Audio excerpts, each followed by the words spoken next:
What are some green flags early on in dating that the relationship should become serious? This was one of the most romantic things my husband did when we were early-ish in our relationship. He doesn't even remember it or think it was a big deal, but it was a huge green flag for me.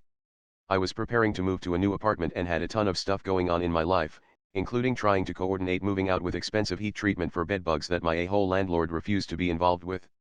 I was super stressed and drained, and when I was cleaning the fridge, one of the shelves inside literally shattered. I was basically beside myself and so frustrated because I knew that said a-hole landlord was going to screw me on my security deposit now after all I put up with. So I vented to my husband, then boyfriend, and was basically just like, I give up, everything is the worst. The next day he let me know that he had looked up my fridge model, found the shelf as a standalone piece and ordered it, and it would be there in 2 days, or whatever. I cried. I was so grateful. I was so overwhelmed and emotionally exhausted over the bedbugs and moving and everything else, and the fact that he saw that and just took something off my plate and handled it was such a relief. It showed me what a supportive partner he could be, and it was just what I needed. Also, when my parents' dog, which I'd grown up with, got old and stopped being able to jump onto his favorite chair, my husband, then boyfriend, built a ramp for the dog so he could still get up there to sit with my mom. And he matched it to her decor on purpose. These were all things he just felt like, well, of course, it was needed about, but they reinforced what a caring, thoughtful, loving, true partner he was. He still seeks out ways to do little things to make my life easier all the time, many years later. Taking embarrassing shit in stride. This was pretty literal for me. Sorry, this is my second post. I used to have ulcerative colitis really severely, which led to me shitting myself far more often than one should shit themselves in their early 20s. When I first started seeing my husband, who has ASD, we'd drive from campus to my apartment, and I'd be like, white knuckle concentrating on not shitting myself in his car, run up the stairs, usually barely making it to the bathroom before he walked through the door. One night I didn't make it. I'm basically hiding in the bathroom and turn on the shower b/c, it's a gross mess. On the other side of the door, he's all, why are you always so mad at me when we drive to your place? Did I say something? He'd been reading my try not to shit face as I'm angry. So I came clean and admitted I'd just shit myself, preparing for him to sort of back out slowly and end things as quickly as would be polite. This was within our first 2 months. His response instead: "Oh. So you just shit yourself? Where are your jeans?" There's a relationship I was in for quite some time with a girl who had Crohn's to the extent of having an ostomy bag. She was so hesitant to share with me, not even her closest friends knew except one, but alas, something like that you can't keep secret forever from a partner you plan to be intimate with. She didn't want people to look at or treat her differently, to think she couldn't do things, and I don't blame her in many ways. I had and still do have so much respect for that woman. It did change my opinion about her, but in the sense I felt it made her shine more. She was very strong and soft-hearted, caring, determined, and ambitious. I had historically always thought to myself, sadly, that I didn't know how people could happily build lives with SOS who may have lifelong less than ideal situations like that. It really bothered me that I thought that too, and I'm sure in some ways she had the same fears of how will someone like me. After meeting her and getting to know her, it kinda just became clear, it never felt like a burden, it never felt annoying, it honestly in many ways made me like her more because it was a testament to her character. It was just a part of life, and life was still a-okay overall. Heck, even while intimate things like the ostomy bag never stood out, it was there sure, but in my head it just wasn't something that mattered. I just saw her and she was beautiful regardless.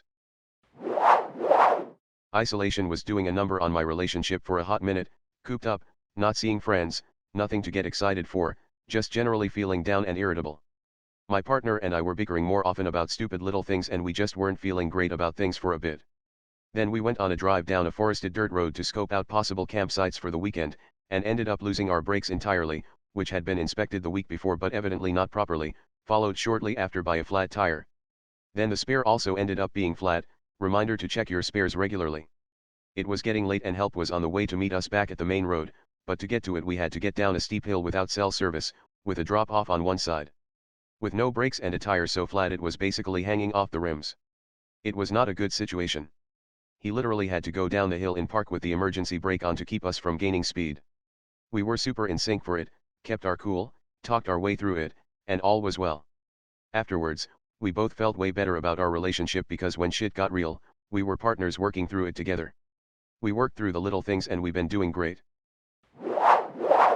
When my relationship was brand new, my boyfriend came over late one night to relax after playing a show.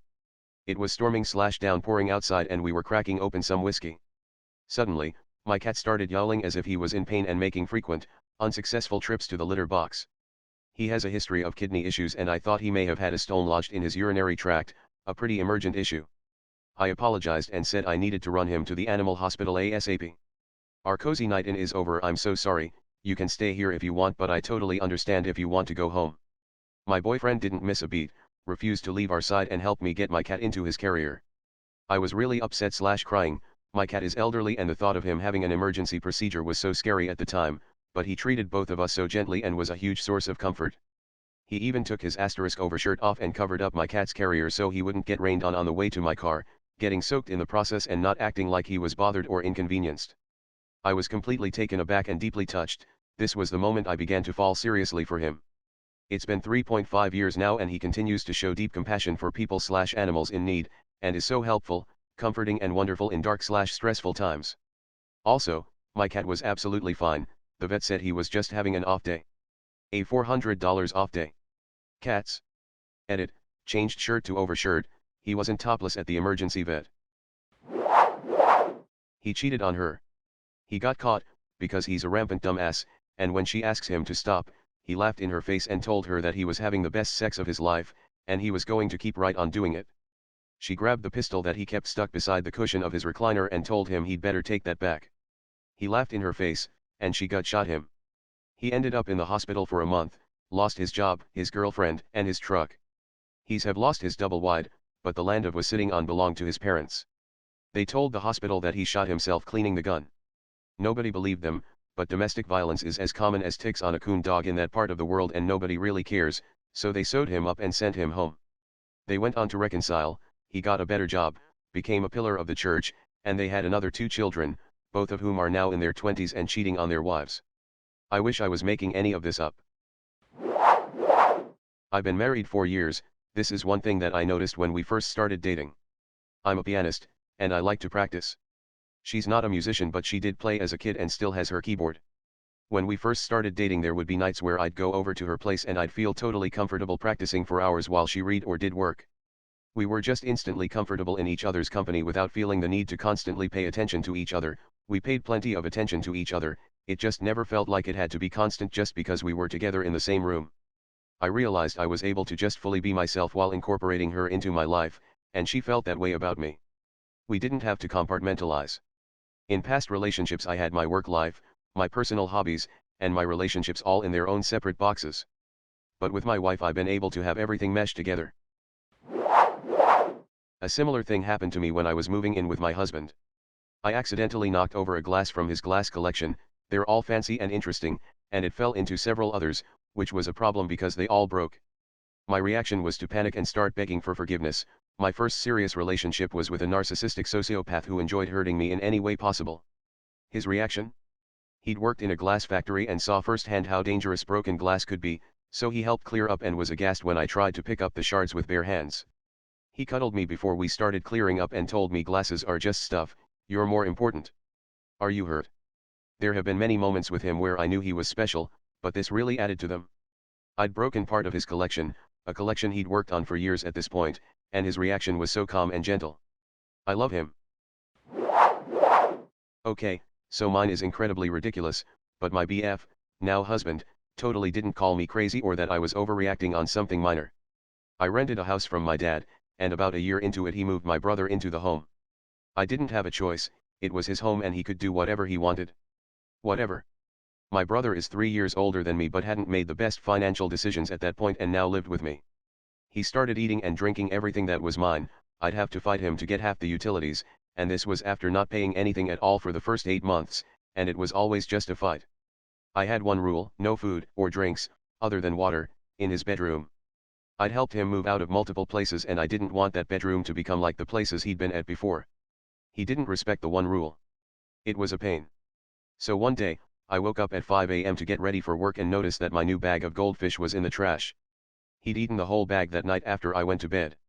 I'll admit, I was feeling emotional due to Mother Nature occurring, and also the fact that my food and drinks would always be taken by him. So I immediately start bawling over a bag of goldfish crackers. I call my dad up, he worked early so I didn't wake him, and I'm hysterical on the phone. So here I am, like 26 years old, crying on the phone early in the morning to my dad, who is gravely concerned that something horrible has happened, and all I can get out between my dramatic sobs is, he sobs 8 sobs, my sobs goldfish, more hysterical crying. My dad was super nice and told me he'd handle it, and I went to work, but every time I thought of it I'd start tearing up at work. I had texted my BF about it while I was at work, he sent flowers to my work, and when I got home he had wine, and 2 bags of goldfish crackers, and then cuddled my dramatic ass on the couch while we drank. Green flags all the way. 6 weeks into dating him, we were having dinner at my place when my best friend called to tell me her mom had died after an unexpected but drawn-out battle with sepsis. He held me while I cried for 20 minutes straight, then went home when I told him I wanted to be left alone, and when I changed my mind he came back when I asked him to come back and hold me more. He held me that night without making it weird or about him, or in any way doing anything but supporting me perfectly. 3 weeks later, when my other friend's mom died by suicide 2 days before Christmas, he held me again. In the months after, when my job hit fever pitch, he helped cook dinners for me to come home to, even though we didn't live together yet, and he hadn't cooked much in his life. I'm not saying that every green flag needs to be an act of service, it was how he handled these tough situations with a new girlfriend, being completely selfless, empathetic, and adaptive to my needs, that showed me he was and is the real deal. We're at 3.5 years now and I can't wait to make it 35 plus more. I dated all these guys that were absolute crap, and my brother-in-law said, over 11 years ago, that the right guy won't waste his time with these tiny buttons on a phone to send a text. The right guy will want to seal the deal and call you. Have a proper conversation with you. My husband and I were colleagues when one night after working late we admitted we were in love with one another. I was supposed to go see my parents that weekend. He said, when is an okay time to call you, because I really want to call you and talk to you over the weekend. I had never had a phone call with a guy before, save my first boyfriend when we still mostly used landlines. I knew right then and there. And he did call, and we got together really soon after that. We're now happily married with 2 great kids. It's funny because when my BIL said that sincere men call instead of text, I wrote it off as old-fashioned. He and my sister had been together for so long at that point I thought he didn't have a clue what it was like at that point. But he was so right. There was no game to be played. There was no waiting around for the next text, there was no playing hard to get by not responding right away, there was no deciphering of the text with girlfriends and tries to out-tweet him with a response. He said he would call and he called.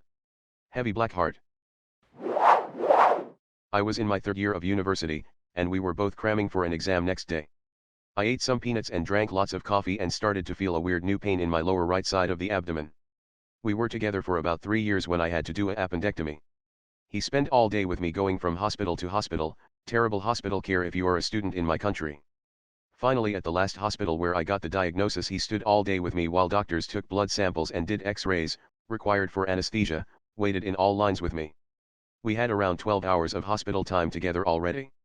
He called my parents and asked them to buy me some pajamas while I was waiting for the test results.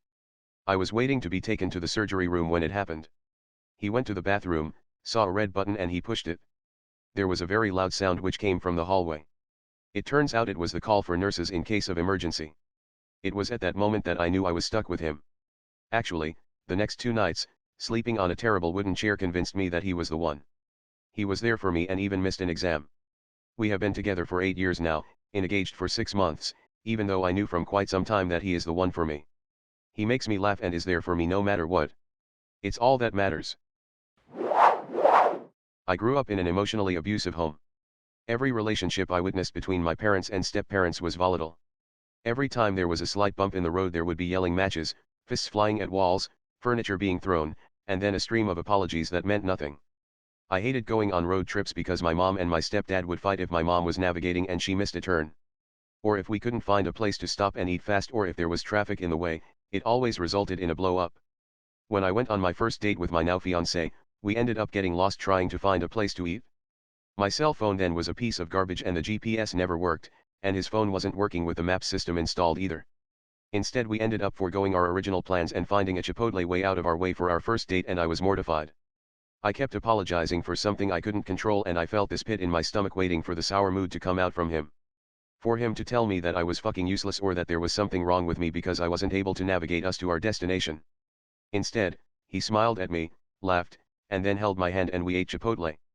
We talked until they closed and it was never brought up how I completely failed at navigating us. We just moved on and I realized that normal relationships weren't like the ones I had witnessed growing up. The patience my fiancé has absolutely astounds me. He is constantly kind and he always makes me feel loved. He has completely changed the way I view marriage and relationships because he is genuinely a good and loving person. It took me a long time to completely open up to him about my past, but ever since I told him everything, he has encouraged me to grow and learn to trust and lean on him when I need to. He is my soulmate and I'm so glad I get to get lost with him for the rest of my life. 7 years ago, when I was still dating around, I had one person, lady number one, where the relationship was that we dated and we both knew about it and talked about other dates/friends/ etc. No biggie. Honest discussions with zero judgments or expectations. Strong friendship. Another lady I was also dating did something that really fucked up my heart. Not gonna go into specifics, but it hurt. She was mean when she didn't need to be. When lady number two did this bad thing, I knew I wanted to talk to someone about it and I chose to call lady number one. I realized that very second that the fact that I wanted to be crying on her shoulder was significant. But then I actually called lady number one. Her response was amazing. "Oh baby, you didn't deserve that. What can I do? How can I help? Can I come over and we'll drink on the back porch and talk?" Nothing but pure love and support and concern for where I was at emotionally. Her response was such a major change from how any other person has ever treated me. The flag was as green as it could get. She lives with me now, we own a house, her daughter wants me to walk her down the aisle later this year, and life is fucking amazing. So what was the flag itself? Find someone who wants to be there for you, even when it gets rough. Our first date was super risky. I met him on an online dating site and for some reason I decided let's go camping together far away from any other human. So we were basically just trusting that we weren't going to be murdered by the other. Overall the trip was great and now we're technically engaged. We're not officially engaged because he wants to make the rings himself and wants to do a proper proposal that will be a surprise. But the first green flag that I saw was when I was gathering firewood a bit away from camp while he was setting up the fire pit and also chopping up a dry fallen tree for more firewood. He started calling to me and called the dog over saying he had something he needed to show me. After I finally got back to him, "What is it?" "There's a blinking light in the woods over there. I didn't want to scare you, but whomever's light that is, they kept getting closer and closer to you. I didn't want them to know that I saw their light." I looked back and yep, I saw the light he was taking about. That's a firefly, my dude." "What?" "Yep, see the other ones starting to join in? Those are fireflies." Learned that he'd never seen fireflies before. He tried to protect me from a firefly. When you can exist in a room together, not speak, and still look across the room and smile because you're just happy to be in the same room. A lot of people don't really think 20 years into their futures with their spouses. You are going to get bored. You are not going to constantly talk. I play games online and the amount of younger people that tell me I must be unhappy in my relationship is strange, and it shows their lack of long-term relationship experience. Just because I'm playing Call of Duty doesn't mean I don't love my husband. He is, after all, sitting across the room from me telling me to kill you, lol. Also, as some have already mentioned, the ability to say sorry. I hate being wrong. It's my Achilles heel. But, as much as I hate it, I will apologize and say why, because I never want to hurt him or cause him emotional distress. He means too much to me to do that to him. And he just got home, so I'm gonna go make out with him. Smiling face with heart-shaped eyes, smiling face with heart-shaped eyes. Way back when the wife and I were dating, we used to walk some railroad tracks behind a golf course looking for stray golf balls. Hey, we were poor Appalachian kids trying to figure stuff out. Along the rail line there was a bridge that crossed a middle-sized stream. If you walked the ties across the bridge you couldn't fall through, but it gave a real convincing sense of danger seeing the water running 30 feet or so below. My then girlfriend was obviously scared to cross and didn't want to go. We talked about it for a minute and I told her, "Look, I won't let you fall.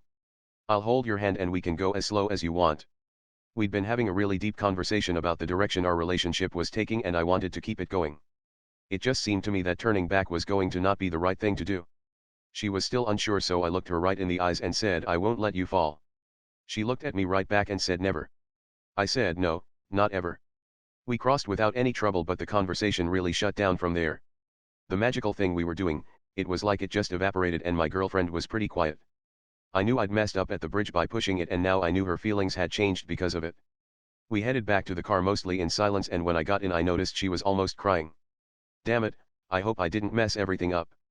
Immediately I said I was sorry and that I shouldn't have pressed her to continue.